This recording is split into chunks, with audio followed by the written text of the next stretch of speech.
नागपूर शहरात पुन्हा एकदा जुन्या वादातून झालेल्या हिंसाचाराने खळबळ उडाली आहे। गिट्टी खदान पोलीस ठाण्याच्या हद्दीत झालेल्या हल्ल्यात एका तरुणाचा मृत्यू झाला असून या प्रकरणी जीवे ठार मारण्याचा गुन्हा दाखल करण्यात आलाय। सविस्तर माहितीनुसार 22 जानेवारी रोजी रात्री गिट्टी खदान पोलीस ठाण्याच्या हद्दीत पोलीस शासकीय वसाहत पोलीस लाईन टाकळी परिसरात ही घटना घडली। फिर्यादी मिलन उर्फ बंटी विनायक वानखडे वय वर्ष 36 हे आपल्या मित्र हर्ष उर्फ गुड्डू शिवानंद पांडे वय वर्ष 38 यांच्यासोबत उभे होते। दरम्यान जुन्या वादातून बंटी उर्फ बुरहान शेख पांठेलेवाला याच्याशी वादविवाद व शिवीगाळ झाली होती। हर्ष उर्फ गुड्डू यांना फोन आल्याने ते काही अंतरावर जाऊन बोलत असतानाच आरोपी व त्याचे काही साथीदार वाहनावरून घटनास्थळी आले।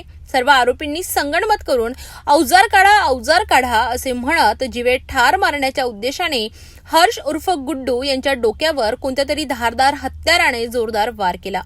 गंभीर जखमी अवस्थेत त्यांना तात्काळ मेयो रुग्णालयात दाखल करण्यात आले, मात्र डॉक्टरांनी तपासणीअंती त्यांना मृत घोषित केले। या प्रकरणी फिर्यादीच्या तक्रारीवरून गिट्टी खदान पोलीस ठाण्यात कलम 103.135 भारतीय न्याय संहिते अन्वये गुन्हा दाखल करण्यात आलाय। सध्या आरोपी व त्याचे साथीदार फरार असून पोलीस त्यांचा शोध घेत आहेत।